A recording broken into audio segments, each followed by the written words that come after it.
इस मूवी का स्टार्ट होता है और स्टार्ट में हमें जोकर को दिखाया जाता है। ये जोकर हम सबको बता रहा होता है कि जो कार्टून आप स्क्रीन पर देख रहे हैं ये मेरे फेवरेट तो नहीं है, मगर बचपन से मुझे यही कार्टून हर तरफ दिखाई देते हैं। आसपास के लोग मुझे इन्हीं शक्लों में दिखाई देते हैं और ऐसा लगता है कि ये मुझ पर अटैक कर रहे हैं। इसके बाद वो अपनी जॉब पर दिखाया जाता है जहाँ पर उसका सीनियर उससे आकर कह रहा होता है कि जल्दी काम किया करो, दिन में सपने मत देखा करो वरना तुम्हें बोनस भी नहीं दिया जाएगा और आज तक जो तुमने लोन लिया है वो भी नहीं दे पाओगे। इसके बाद इसके पास इसका दोस्त आता है और कहता है कि जहाँ पर तुम रह रहे हो वो जगह अच्छी नहीं है, तुम्हें किसी दूसरी अच्छी जगह पर रहना चाहिए। तो कहता है तुम्हें किस पागल ने कह दिया है कि मैं इतनी अच्छी जगह अफोर्ड कर सकता हूँ, मैं यहाँ पर अपार्टमेंट नहीं ले सकता। वो कहता है कि मैं एक आदमी को जानता हूँ और उसे पैसों की बहुत ही ज्यादा जरूरत है, वो अपने अपार्टमेंट को कम पैसों में बेच रहा है। इस अपार्टमेंट की रियल में तो कीमत 12 मिलियन है लेकिन वो 6 मिलियन में बेच रहा है। मेरे पास 2 मिलियन है, तुम भी मुझे कुछ पैसे दे दो और हम मिलकर उस अपार्टमेंट को खरीद लेते हैं और हमें अच्छा खासा मुनाफा होगा बाद में। अब ये कहता है कि मैं ऐसा नहीं कर सकता, मेरी मदर मुझ पर गुस्सा होंगी। वो कहता है कि तुम्हारी मॉम तो कई सालों से कोमा में है, वो जागेंगी तो गुस्सा होंगी ना। इसे इस बात पर काफी ज्यादा गुस्सा आता है और इस सीन में हमें ये भी दिखाया जाता है ये एक नर्स को लाइक करता है। वो नर्स उसी हॉस्पिटल में रहती है जहाँ पर इसकी मदर एडमिट है। इसके बाद हमें हॉस्पिटल का सीन दिखाया जाता है जहाँ पर उस नर्स को बहुत ज्यादा लोग तंग कर रहे होते हैं और ये कुछ भी नहीं कर सकता क्योंकि ये तो कोई काम भी नहीं कर सकता, ये तो उसको बचा भी नहीं सकता और साथ ही इसे अपनी मदर के मेडिकल बिल्स भी देने हैं जिसकी वजह से ये काफी ज्यादा परेशान रहता है। आखिरकार इतनी ज्यादा परेशानियों के बाद ये उस प्लॉट को बेचने का सोच लेता है। अब ये अपने दोस्त से बात करता है और कहता है कि मैं अपना प्लॉट बेचना चाहता हूँ जो कि मेरी मदर के नाम पर है और मैं चाहता हूँ कि हम दोनों मिलकर उस प्लॉट को खरीदें जो तुम कह रहे थे। इसका दोस्त आ जाता है हॉस्पिटल और ये लोग डॉक्यूमेंट्स पर साइन भी करवा लेते हैं। वहाँ पर कुछ डॉक्यूमेंट्स होते हैं जो कि इंग्लिश लैंग्वेज में होते हैं। ये कहता है कि मैं इन डॉक्यूमेंट्स को पढ़ना चाहता हूँ। वो कहते हैं कि ये डॉक्यूमेंट्स इंग्लिश लैंग्वेज में है, तुम इनको कैसे पढ़ सकते हो। एक डॉक्यूमेंट को तो ये पढ़ने की भी कोशिश करता है लेकिन वो इससे जल्दी वो डॉक्यूमेंट ले लेते हैं। इसके बाद वहाँ पर एक आदमी आता है जिसको इसने पहले कभी नहीं देखा था। इसका दोस्त वो सारे डॉक्यूमेंट्स उस आदमी को दिखाता है और वो वहाँ से चले जाते हैं। नेक्स्ट सीन में हमें दिखाया जाता है कि ये अपने दोस्त को कॉल कर रहा होता है लेकिन उसका नंबर बंद जा रहा होता है। ये काफी ज्यादा परेशान हो जाता है कि कहीं कुछ मेरे साथ गलती ना हो जाए। नेक्स्ट डे जब ये हॉस्पिटल होता है तो वहाँ पर इसके पास एक कॉल आती है जहाँ पर एक आदमी कह रहा होता है कि मैं करने के लिए कुछ भी करूँगा, प्लीज मुझे छोड़ दो, मुझे माफ कर दो। अब ये नेक्स्ट डे बहुत ज्यादा परेशान हो जाता है और उसी ऑफिस में जाता है जहाँ पर प्रॉपर्टी डीलिंग का उसका दोस्त काम करता था। अब वहाँ पर जो मैनेजर होता है वो इसको बताता है कि आपके दोस्त को तो हमने काफी टाइम पहले जॉब से निकाल दिया था क्योंकि वो हमारे क्लाइंट के पैसे लेकर भाग गया था। तभी इसके पास एक अननोन नंबर से कॉल आती है। ये वही आदमी था जिसको डॉक्यूमेंट्स इसके दोस्त ने पकड़ाए थे। अब वो इसको एक सीक्रेट प्लेस पर ले जाता है जहाँ पर एक आदमी इसको बताता है कि आप पर बहुत ज्यादा लोन चढ़ गया है। अगर 30 साल भी लगातार आप 4 जॉब्स करते हैं तब भी आप इन पैसों को चुका नहीं सकते और साथ ही साथ इन पैसों को चुकाना आपके लिए इतना ज्यादा मुश्किल होगा कि आप अपनी मदर के बिल्स भी नहीं दे पाएंगे। एक्चुअली ये सारा कर्जा इसके दोस्त पर था मगर इसके दोस्त ने धोखे से ऐसे डॉक्यूमेंट्स पर साइन करवा लिए थे जिस पर ये लिखा हुआ था कि अगर वो ये कर्जा नहीं दे पाता तो बाकी का कर्जा ये अदा करेगा। अब वो आदमी इससे कहता है कि आपका दोस्त तो ये कर्जा अदा नहीं कर सकता तो आपको ही ये सारा कर्जा देना होगा जिसे देने के लिए तुम्हें 30 साल तक मेहनत करना पड़ेगी। इसके बाद वो इससे कहता है कि सच बताऊं तुम काफी ज्यादा लकी हो, मुझे जेलसी हो रही है। वो कहता है कि तुम बिल्कुल ठीक टाइम पर हो, एक डेस्टिनी शिप रेडी है। डेस्टिनी का मतलब होता है किस्मत और वो बताता है कि यहाँ पर तुम अपनी लक को आजमा सकते हो। वो ऐसे कि तुम इस शिप में जाकर गेम को खेलो, अगर तुम गेम जीत जाते हो तो तुम्हारा सारा का सारा कर्जा माफ हो जाएगा। इसके बाद वो इसको 1 मिनट का सोचने का टाइम देता है और कहता है कि तुम सोच लो, या तो तुम गेम खेलोगे और सारा कर्जा माफ करवा लोगे या फिर 30 साल तक मेहनत करोगे कर्जे को अदा करने के लिए। अब अब ये उस शिप में जाकर गेम खेलने के लिए रेडी हो जाता है और कहता है कि इस गेम में हमें करना क्या होगा। वो कहता है कि ये बात तो आपको शिप में जाकर पता चलेगी और अगर आप इस गेम को हार गए तो वो हमारी मर्जी, हम आपके साथ कुछ भी कर सकते हैं। अब ये उस नर्स को बताता है कि मैं एक काम पर जा रहा हूँ। वो इसको काफी रोकने की कोशिश करती है मगर ये भी काफी ज्यादा मजबूर था। अगर ये सब ना करता तो इससे शादी कैसे करता और अपनी मदर के मेडिकल बिल्स कैसे देता। वहाँ पर काफी ज्यादा लोग होते हैं जो शिप पर गेम खेलने के लिए जा रहे होते हैं। वहाँ पर जाने से पहले ये सब लोग इन लोगों को इंजेक्शन लगा रहे होते हैं ताकि ये सब बेहोश हो जाएं और इनको होश तभी आएगा जब ये वहाँ पर पहुँच जाएंगे। इसके बाद इसको कुछ गलत लगता है कि जैसे मैं कोई गलत जगह पर जा रहा हूँ। अब ये वहाँ से भागने की कोशिश करता है लेकिन वो लोग इसको दूर से ही इंजेक्शन लगा देते हैं और आखिरकार ये उस शिप में पहुँच ही जाता है। अब शिप में वही आदमी आता है जिसने पहले इसे कर्ज के बारे में बताया था। वो वहाँ पर सबको बता रहा होता है कि इस गेम का नाम है रॉक पेपर और सीजर। सबके पास 12 कार्ड्स हैं जिसमें से 4 रॉक के, 4 पेपर के और 4 सीजर के। इसके अलावा आप सबके पास 3-3 स्टार्स भी हैं जो आप सबको अपने बाजू पर लगाने होंगे। इसमें 2 प्लेयर्स होंगे और एक रेफरी होगा जो इनकी गेम को चेक करेगा। अब इस गेम को समझने के लिए कुछ रूल्स आपको भी पता होने चाहिए। वो ये है कि जिसके पास सीजर होगा उसका कार्ड पेपर वाले पर भारी होगा क्योंकि सीजर पेपर को काट सकती है। और इसी तरह सेकंड कंडीशन में आप लोगों को समझना होगा कि जिसके पास सीजर है और दूसरे के पास रॉक है तो रॉक पर सीजर वाले पर भारी पड़ेगा। तो यहाँ पर रॉक वाला जीतेगा क्योंकि रॉक तो सीजर को भी तोड़ सकती है। और अब चले इसकी थर्ड और लास्ट कंडीशन भी समझ लेते हैं। वो ये है कि अगर एक के पास हो पेपर और दूसरे के पास हो रॉक तो कौन जीतेगा। इसमें पेपर वाला जीत जाएगा क्योंकि पेपर तो रॉक को भी रैप कर देता है। जो जीतेगा उसको एक स्टार मिल जाएगा और साथ ही उसका कार्ड डिपॉजिट कर लिया जाएगा वहाँ पर पड़े बॉक्स में। अब ये आदमी इनको ये भी बताता है कि अगर आप लोगों को लास्ट में जीतना है तो आप लोगों के पास 3 स्टार्स होने चाहिए और साथ ही साथ आपके सारे कार्ड डिपॉजिट्स भी हो चुके हों, जिसने सारे कार्ड्स खेल लिए हों। इसके बाद ही आप यहाँ से जिंदा बचकर निकल सकते हैं, अदरवाइज आपके साथ कुछ ऐसा होगा कि आप सोच भी नहीं सकते। वो इन सबको डरा रहा था। ये गेम है 4 घंटे की। इसके बाद इस गेम को स्टार्ट कर दिया जाता है। यहाँ पर सभी लोग दुनिया के अलग अलग कोनों से आए थे और एक दूसरे की जुबान को समझने के लिए वो अपने कानों में ऑपरेटर्स लगाते हैं। तभी इस जोकर के पास, जिसका नाम केसी है, जो इस मूवी का मेन कैरेक्टर है, इसके पास एक आदमी आता है और इससे पूछता है कि क्या आप चाइना से हो। वो इसको कहता है कि क्या तुम्हें पता है कि यहाँ पर इतने ज्यादा कैमरे क्यों लगे हुए हैं, क्योंकि बहुत सारे लोग हमें ऊपर से देख रहे हैं और इन लोगों ने हमारे पर बेट भी लगाई हुई है और पता है कि अगर हम हार जाएंगे तो ये लोग हमारे साथ कितना बुरा सलूक करेंगे। वो कहता है कि हमें जीत कर यहाँ से जिंदा जाना होगा। केसी कहता है कि कौन पागल है जो यहाँ से नहीं जाना चाहता, तुम अभी मेरे सारे कार्ड्स ले लो, मैं यहाँ से चला जाऊंगा, क्योंकि जिसके पास 3 स्टार्स हो और कार्ड भी कोई ना हो तो वो यहाँ से जा सकता है। तभी वो आदमी कहता है कि यही तो बात है, सभी यहाँ पर लालची हैं। वो कहता है कि अगर 2 लोगों के सेम कार्ड्स हों तो टाई हो जाता है, हम दोनों के कार्ड्स डिपॉजिट हो जाएंगे तो हम दोनों जीत जाएंगे। क्यों ना हम दोनों मिलकर खेलते हैं। हम दोनों मिलकर खेलते हैं और एक ही ऑर्डर में अपने कार्ड्स को रख लेते हैं और ऐसे हमारे सारे कार्ड्स टाई होते जाएंगे और हमारे सारे कार्ड्स डिपॉजिट हो जाएंगे और हम लोग यहाँ से आसानी से बाहर चले जाएंगे। तुम मेरी बात मानो तो हम यहाँ से 3 मिनट में बाहर जा सकते हैं। अब केसी उसकी बात मान जाता है और ये दोनों गेम खेलने के लिए चले जाते हैं। स्टार्ट में तो केसी जो कार्ड रखता है वो ही कार्ड वो आदमी रखता है और जब लास्ट कार्ड आता है तो केसी कुछ और रखता है और वो आदमी कुछ और रखता है और वो आदमी जीत जाता है। इस तरह से वो केसी का एक स्टार वो बंदा ले लेता है क्योंकि हारने वाले का स्टार जीतने वाले को दे दिया जाता है। वो केसी से कहता है कि यार मुझसे गलती हो गई, मैंने कार्ड्स की अलग अरेंजमेंट रख दी थी, लेकिन अब जब हम खेलेंगे ना तो तुम सीजर रख देना और मैं पेपर रख दूंगा और इस तरह से तुम जीत जाओगे और ये तुम्हारा स्टार तुम्हें वापस मिल जाएगा। अब केसी दोबारा से इसकी बातों में आ जाता है और ये दोनों दोबारा से गेम खेलना शुरू कर देते हैं और एंड पे उसके कहने के मुताबिक ये सीजर ही रखता है और उस आदमी ने तो पेपर रखना था लेकिन वो रख देता है रॉक और वो दोबारा से जीत जाता है और केसी का दूसरा स्टार भी उसको दे दिया जाता है। यानी कि उस आदमी ने फिर से केसी को धोखा दे दिया था। केसी कहता है कि ये चीटर है लेकिन कोई भी आदमी उसकी बात नहीं सुनता। वो कहता है कि तुम्हें पता नहीं है कि जिस आदमी ने रूल रूल्स बताए थे उसने ये बात बताई थी कि आप गेम को जैसे मर्जी खेल सकते हैं, और उसने ये तो नहीं कहा था कि कोई भी चीटिंग नहीं कर सकता। ये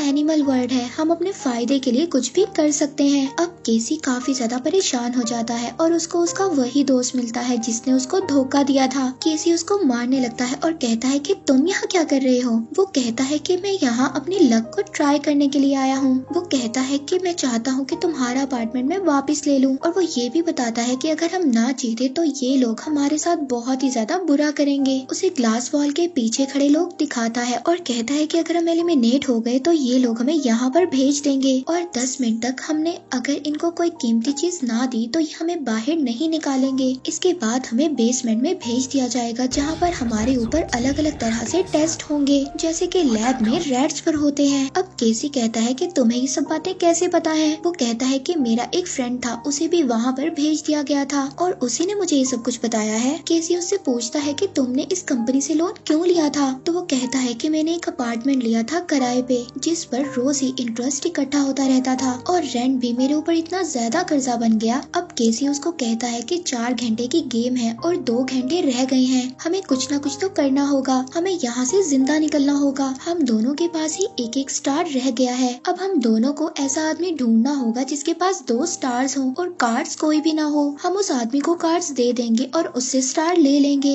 उसका दोस्त कहता है कि हाँ, एक ऐसा आदमी है और मैं उसको जानता हूँ। अब ये लोग जाकर उससे बात करते हैं। वो पहले तो बात नहीं मानता, लेकिन बाद में ये लोग उसको समझाते हैं कि हमसे कार्ड ले लो, फारिग बैठने से तो अच्छा है कि तुम कुछ ना कुछ खेल लोगे और बेसमेंट में तो नहीं जाओगे ना। अब ये आदमी इनकी बात मान जाता है, लेकिन वो आदमी काफी ज्यादा धोखेबाज था। वो इनके कार्ड्स को चुरा लेता है और दूसरे आदमी के साथ जाकर गेम को स्टार्ट कर देता है, और तो और वो इस गेम में इनका कार्ड भी हार जाता है और अपना एक स्टार भी दूसरे आदमी को देना पड़ जाता है। अब ये लोग उस आदमी को काफी ज्यादा मारते हैं और उसे कहते हैं कि तुमने ऐसा क्यों किया। वो आदमी कहता है कि मुझे माफ कर दो, मुझे बचा लो, मैंने बेसमेंट में नहीं जाना, मेरी एक बेटी भी है। इस बात पर केसी को उस पर तरस आ जाता है, जबकि केसी का दोस्त उसको कहता है कि हम तुम्हें क्यों छोड़े, तुमने हमारा कार्ड चोरी किया था। कहता है कि मैंने तो चोरी नहीं किया, मुझे तो शक हो गया था। आप लोगों के पास 4 सीजर्स थी और 2 पेपर्स थे, आप लोगों के कार्ड्स बैलेंस नहीं थे। यहाँ पर सब लोग अपने कार्ड्स को बैलेंस रखते हैं। अब केसी अपने माइंड में सोचता है कि यहाँ पर सब लोग अपने कार्ड्स को बैलेंस रखते हैं, यानी कि पहली 2 टर्न्स खेलने के बाद उनके कार्ड्स यूज हो गए हों। इसके बाद वो कौन से कार्ड्स यूज करेंगे, ये प्लानिंग केसी अपने माइंड में बनाता है। इसके बाद केसी कहता है कि मैं कुछ पैसे लोन के लिए लेने जा रहा हूँ और एंड में अगर हमें स्टार्स लेने की जरूरत पड़ी तो हम इन पैसों से स्टार्स को ले सकते हैं, और तुम लोग ऐसे आदमी को ढूंढो जिसने अपने 5 कार्ड्स खेल लिए हों और उसके पास बाकी 7 कार्ड्स बचे हों। अब इसके दोस्त उस आदमी को ढूंढ लेते हैं और उसके पास जाकर पूछते हैं कि क्या आप हमारे साथ गेम खेलना चाहेंगे। अब वो आदमी मान जाता है और इनमें गेम स्टार्ट हो जाती है। अब पहली गेम तो केसी अपने माइंड का यूज करते हुए जीत जाता है। वो कहता है कि जो भी हो जाए, जाना तो तुम्हें हेल में ही है। केसी कहता है कि तुम्हें कैसे पता, तुम हमारे साथ और गेम खेलोगे। तो वो कहता है हाँ मैं खेलूंगा, मगर शर्त ये है कि मैं तुम्हारे साथ 3 राउंड्स खेलूंगा।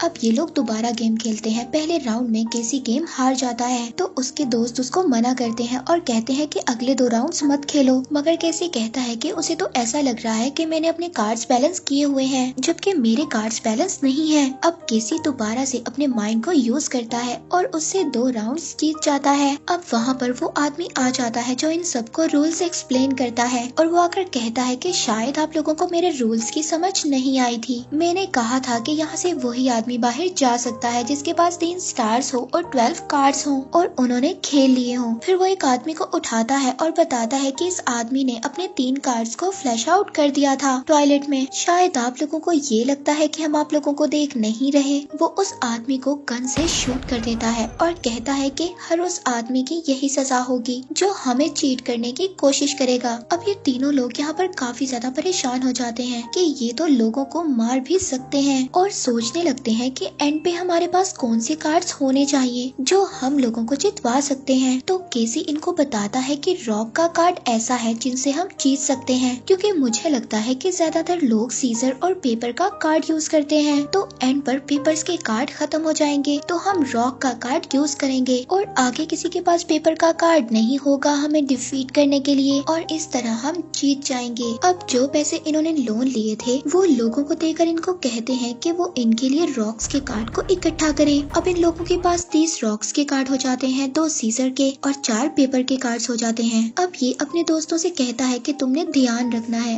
आहिस्ता आहिस्ता पेपर के कार्ड्स खत्म हो रहे होंगे। जब तुम्हें लगे कि पेपर्स के कार्ड खत्म होने लगे हैं तो तब हमारी टर्न आएगी और हम रॉक के कार्ड को लेकर मैदान में उतरेंगे। दूसरी तरफ ग्लासेस वाला दोस्त केसी से पूछता है कि जब भी मैं तुम्हारे से 8 बर्थडे के बारे में पूछता हूँ तुम मुझे बताते नहीं हो कि आखिर क्या हुआ था तुम्हारी बर्थडे पर। केसी बताता है कि मेरी 8 बर्थडे पर मेरी मदर और मेरे फादर को लोगों ने मार दिया था और टीवी पर वो कार्टून्स चल रहे थे कि जब भी मैं परेशान होता हूँ मुझे आसपास दिखाई देते हैं। तभी इनका मोटा दोस्त इनके पास आता है और कहता है कि तुमने तो कहा था कि पेपर के कार्ड्स खत्म हो जाएंगे, लेकिन यहाँ पर तो उल्टा चल रहा है, सीजर्स वाले कार्ड खत्म हो रहे हैं। अब इनका प्लान उल्टा चल रहा था। केसी कहता है कि मेरे ख्याल से तो पेपर के कार्ड खत्म होने चाहिए थे, तो वो कहता है कि इसका मतलब कोई और भी है जिसको ये बात पता चल गई है कि हम लोग रॉक के कार्ड को स्टॉक कर रहे हैं। वो लोग अब हमारे लिए पेपर को स्टॉक कर रहे हैं। अब ये लोग डर जाते हैं कि हमारे पास तो रॉक वाले कार्ड्स हैं और सीजर वाले कार्ड्स खत्म हो रहे हैं, यानी कि अब सबके पास पेपर वाले कार्ड्स हैं, तो पेपर तो रॉक पर भारी पड़ता है, यानी कि अगर हम रॉक का यूज करेंगे तो पेपर इसको हरा देगा। इसके बाद इनके पास वो आदमी आता है जिसने असल में पेपर के कार्ड्स को खरीद लिया है। ये लोग उसके साथ डील करते हैं और कहते हैं कि हम तुम्हारे साथ गेम खेलेंगे, तुम हमें 3 स्टार्स दे दोगे। वो कहता है कि मैं तुम्हें ये स्टार्स क्यों दूं, बाद में इन स्टार्स की कीमत बहुत ज्यादा बढ़ जाएगी। वो इनकी बात नहीं मानता। इसके बाद ये लोग डिसाइड करते हैं कि एक राउंड में एक ही स्टार मिलेगा। अब ये लोग मिलकर गेम खेलते हैं। उस आदमी को ये तो पता था कि इनके पास ज्यादा सारे रॉक के कार्ड्स हैं, तो वो बड़ा चालाक बनकर पेपर का कार्ड यूज करता है। तब केसी उसको बताता है कि मैं इतना भी पागल नहीं हूँ, तुम्हें लगा कि मेरे पास सारे के सारे रॉक के कार्ड्स हैं, बल्कि मैंने तो सीजर के कार्ड्स भी अपने पास रखे हुए थे। जब वो आदमी पेपर का कार्ड यूज करता है तो केसी यहाँ से सीजर का कार्ड यूज कर जीत जाता है। अब केसी उस आदमी के पास जाता है और उसको कहता है कि तुम हमारी टीम में क्यों नहीं शामिल हो जाते। वो कहता है कि तुम मुझे $1000 दे दो और मैं तुम्हें अपने सारे कार्ड्स दे दूंगा। तो केसी कहता है कि नहीं, तुम मुझे $1000 दो तो मैं तुम्हारे सारे कार्ड्स ले लूंगा। वो कहता है कि मैं ऐसा क्यों करूं, मैं चाहूं तो ये कार्ड्स मैं बाकी लोगों को बेच सकता हूं। तो केसी कहता है कि अगर ऐसी बात है तो मैं सबको बता दूंगा कि तुम्हारे पास कौन कौन से कार्ड्स हैं, वैसे ही जैसे तुम्हारे दूसरे दोस्तों ने बता दिया है कि तुम्हारे पास कौन कौन से कार्ड्स हैं, और ऐसे दूसरे लोगों को हराना मेरे लिए बहुत ही इजी हो जाएगा। अब ये आदमी ब्लैकमेल हो जाता है, किसी को पैसे भी दे देता है और अपने कार्ड्स भी दे देता है। वो किसी को सारे पेपर वाले कार्ड्स दे देता है। अब किसी के पास रॉक्स के कार्ड्स भी थे जो इन्होंने पहले जमा किए थे और पेपर के कार्ड्स भी थे। तभी इनके पास वो आदमी आता है जिसने केसी को पहले चीट किया था। वो कहता है कि इंटरेस्टिंग, पहले तुम रॉक को जोड़ रहे थे, अब तुम पेपर को जोड़ रहे हो, मगर एक बात बताओ, इन कार्ड्स को जोड़ने का कोई भी फायदा नहीं है। पहले भी कई सारे लोगों ने ऐसा किया था मगर वो जीत नहीं पाए और एंड में उन्हें जेल में जाना पड़ा। वो केसी से कहता है कि तुम मुझे 5 कार्ड्स दे दो, मैं तुम्हें 1 स्टार दे दूंगा और एंड में तुम ये स्टार यूज कर सकते हो खुद को बचाने के लिए। अब केसी उसकी बात नहीं मानता। वो उसको कहता है कि तुम्हें पता है अगर तुम हार गए तो तुम्हारे साथ क्या होगा। ये लोग इंसानों पर जेनेटिक एक्सपेरिमेंट करते हैं, अगर तुम्हारे पास ये स्टार ना हुआ खुद को बचाने के लिए तो तुम क्या करोगे। और वो इतना ज्यादा डरावना होता है कि इससे अच्छा तो बंदा मर ही जाए। फिर भी केसी उसका स्टार नहीं लेता। अब उनके पास रॉक भी थे, पेपर भी थे और सीजर भी थी। अब वो आदमी जिसने केसी को चीट किया था वो सबके पास जाता है और कहता है कि आप लोगों के पास कौन कौन से कार्ड्स हैं मैं जानता हूँ, और सबको बताता है कि तुम्हारे पास ये कार्ड है, तुम्हारे पास ये कार्ड है और तुम्हारे पास ये है। वो कहता है कि तुम्हें हराना बहुत ही आसान काम है, इसलिए मेरे पास एक आइडिया है, हम सभी कार्ड्स अपने शफल करते हैं। यहाँ ये लोग कहते हैं कि हम इनके साथ नहीं मिलेंगे, इस तरह तो हमारा आइडिया सबको पता चल जाएगा। ये सब लोग उसकी बातों में आ जाते हैं और अपने सभी कार्ड्स उसको दे देते हैं। ये कार्ड्स शफल कर रहा होता है और सबको देने लगता है। तभी एक आदमी कहता है कि हम लोगों ने तो तुम्हें कार्ड्स दे दिए शफल करने के लिए, लेकिन अभी भी कुछ आदमियों ने तुम्हें कार्ड्स नहीं दिए। हाँ, उन्होंने कार्ड्स इसलिए नहीं दिए क्योंकि उन्होंने कुछ कार्ड्स जमा किए हुए हैं। वो नहीं चाहते कि हमें पता चल जाए कि उन्होंने कौन से कार्ड्स को जमा किया हुआ है, और क्या फायदा इनके कार्ड्स लेने का। हम लोगों ने तो इनके साथ खेलना ही नहीं है, हम तो आपस में ही खेल चलते रहेंगे। यानी कि इन लोगों ने आपस में ही एक ग्रुप बना लिया था। अब केसी की बात इन सबके सामने खुल गई थी कि इन लोगों ने कार्ड्स को जमा किया हुआ है। इसके बाद केसी के साथ कोई भी ना खेलता, इसीलिए वो लोग भी इनके ग्रुप में आ जाते हैं और कहते हैं कि हम भी आप लोगों के साथ कार्ड्स को शफल करेंगे। अब ये आदमी सबके कार्ड्स शफल कर कर उनके हाथों में पकड़ाता है, मगर जब केसी के कार्ड्स की बारी आती है तो उनको जमीन पर फेंक देता है। यही आदमी जो सबको चीट कर रहा होता है एक आदमी से कहता है कि मेरे साथ खेलो, मगर वो आदमी इसके साथ खेल नहीं रहा होता। फिर केसी आता है और कहता है कि तुम मेरे साथ खेलो। ये चीट करने वाला आदमी उससे कहता है कि तुम केसी के साथ खेलोगे, इसके पास तो इतने ज्यादा कार्ड्स हैं, ये तुम्हें आराम से हरा देगा। अब ये चीटिंग वाला आदमी केसी के पास आता है और उसको बातों बातों में बताता है तुम्हारे पास सारे पेपर्स के कार्ड्स हैं। केसी कहता है कि तुम्हें कैसे पता कि मेरे पास सारे पेपर के कार्ड्स हैं? तो केसी उसको कहता है कि अगर मेरे पास सारे पेपर्स के कार्ड्स हैं तो तुम्हारे पास जरूर रॉक्स के कार्ड्स होंगे मुझे हराने के लिए। दूसरा आदमी तो भी फौरन बोलता है कि हाँ, इसने अभी मुझे हराया है और मुझसे रॉक का कार्ड लिया है। अब केसी सबको बताता है कि जब मैं न्यू इस गेम में आया था तो इसने मुझे चीटिंग कर कर हराया था। उसके बाद भी ये मेरे पास आया था कुछ कार्ड्स मांगने के लिए, मगर जब मैंने इसको नहीं दिए तो इसने सबसे कहा कार्ड्स को रीशफल करने के लिए। और तो और रीशफल करते हुए भी इसने मेरे साथ चीटिंग की। इसने मुझे सारे के सारे पेपर्स पकड़ा दिए और खुद सारे के सारे रॉक्स रख लिए ताकि ये आसानी से मुझे हरा सके। वो कहता है कि मैं ऐसा क्यों करूंगा, जब मैंने सबको कार्ड्स दिए थे तो सबको पता है कि मैंने कार्ड्स को उल्टा रखा हुआ था, और अगर ऐसा हुआ भी है कि मैंने सभी कार्ड्स रॉक के रख लिए हैं तो मुझे क्या पता कि किस किस के पास सीजर के कार्ड्स हैं। अब सीजर वाला रॉक्स वाले को हरा भी तो सकता है। तभी केसी कहता है कि हो सकता है कि तुमने सीजर वाले कार्ड्स पर कोई ना कोई निशानी लगा ली हो। अब वो बंदा जिसके पास सीजर वाला कार्ड होता है वो अपने कार्ड को देखता है तो उसके कार्ड पर निशानी लगी होती है, और यहाँ पर सबको पता चल जाता है कि इस आदमी ने रिशफलिंग के दौरान सबसे चीटिंग की है। अब ये आदमी किसी के कान में कहता है ऐसे तो तुम सबको बता रहे हो कि किसके पास कौन कौन सा कार्ड है, तो ये लोग हमारे साथ कैसे खेलेंगे। केसी कहता है कि मैं तुम्हारे साथ गेम खेलूंगा और हम इस गेम को ब्लाइंड ही खेलेंगे। मैं अपने सभी कार्ड्स को नीचे उल्टा कर कर रख दूंगा और फिर जो तुम कहोगे मैं उसी कार्ड को उठाऊंगा। अब ये तो किसी के साथ ऐसी ब्लाइंडली गेम नहीं खेलता, पर बाकी लोग ये गेम इसके साथ खेलते हैं। अब इस आदमी के साथ तो कोई भी गेम नहीं खेलता, मगर केसी के साथ सभी लोग गेम खेलते हैं और इसके साथ उनके जीतने के चांसेस ज्यादा थे। और उस चीटिंग वाले आदमी के साथ कोई भी नहीं खेल रहा होता, वो सबके साथ चीख चीख कर कह रहा होता है कि मेरे साथ गेम खेलो। अब केसी उसके पास जाकर कहता है कि तुम मेरे साथ गेम खेल लो। पहले तो वो नहीं मानता, लेकिन फिर केसी उसको समझाता है तुम सारे कार्ड्स लेकर कहाँ जाओगे, एंड पर तो तुम्हें जेल में ही जाना होगा, और अगर तुम इन कार्ड्स को फ्लैश आउट करने की कोशिश करते हो तो उस आदमी के साथ जैसा उन्होंने किया था तो तुम्हारे साथ भी वो ऐसा ही करेंगे। अब वो आदमी केसी के साथ गेम खेलने के लिए रेडी हो जाता है। अब जब ये दोनों गेम खेलते हैं तो केसी उससे कहता है अगर हम भी ये गेम तुम्हारे साथ नहीं खेले तो तुम ब्लैक रूम में चले जाओगे, और अब तुम उन सब लोगों से माफी मांगो जिन लोगों के साथ तुमने चीटिंग की थी, वरना मैं तुम्हारे साथ गेम नहीं खेलूंगा। इसके लिए तुम अपने फेस पर थप्पड़ मारो जोर जोर से, क्योंकि टाइम ओवर हो रहा था, उसे भी गेम खेलना थी और उसे भी अपने कार्ड्स को यूटिलाइज करना था। वो अपने मुंह पर जोर जोर से थप्पड़ मारता है और सबसे माफी भी मांगता है, और ऐसे केसी उसको चीटिंग करने की सजा देता है। अब केसी जो उसके साथ वो राउंड खेलता है वो बहुत ज्यादा रिस्की होता है। उसके दोस्त उसको मना भी करते हैं, वो कहते हैं कि तुम मत खेलो, लेकिन केसी कहता है कि अगर हम हारे भी तो हम में से एक ही जेल में जाएगा ना, और टेंशन मत लो जेल में मैं जाऊंगा और तुम लोगों के पास जो पैसे हैं वो देकर मुझे जेल से बाहर निकलवा लेना। फिर केसी के दोस्त मान जाते हैं और ये सब गेम खेलने लगते हैं। अब गेम में ऐसे ही होता है, केसी के दोनों दोस्त तो बच जाते हैं और केसी को जेल में भेज दिया जाता है। अब केसी को टेंशन नहीं थी, वो जानता था कि उसके दोस्त पैसों को इस्तेमाल कर कर उसको बचा लेंगे।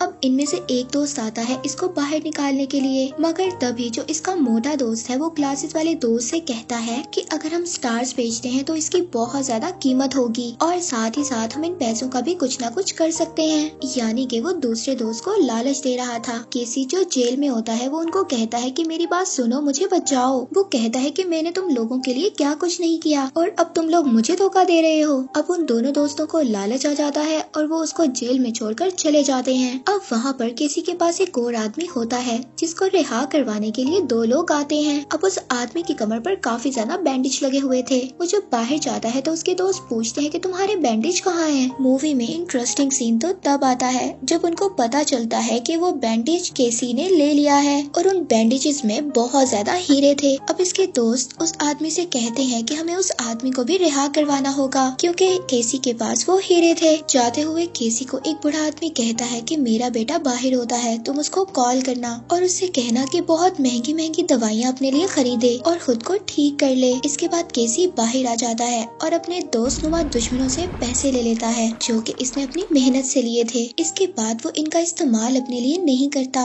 बल्कि उस बूढ़े आदमी को रिहा करवा देता है जिसका बेटा बहुत ज्यादा बीमार था और उससे कहता है कि बचपन में मेरे माँ बाप भी मुझसे बिछड़ गए थे और मैं तुम्हारे बेटे की तकलीफ समझ सकता हूँ, उसे दवाइयों की नहीं तुम्हारी जरूरत है। इसके बाद केसी अपनी इंटेलिजेंसी के साथ उस डेस्टिनी शिप से बाहर आ जाता है और उसका वो कर्जा भी माफ हो जाता है और इसी के साथ ही मूवी यहीं पर एंड हो जाती है।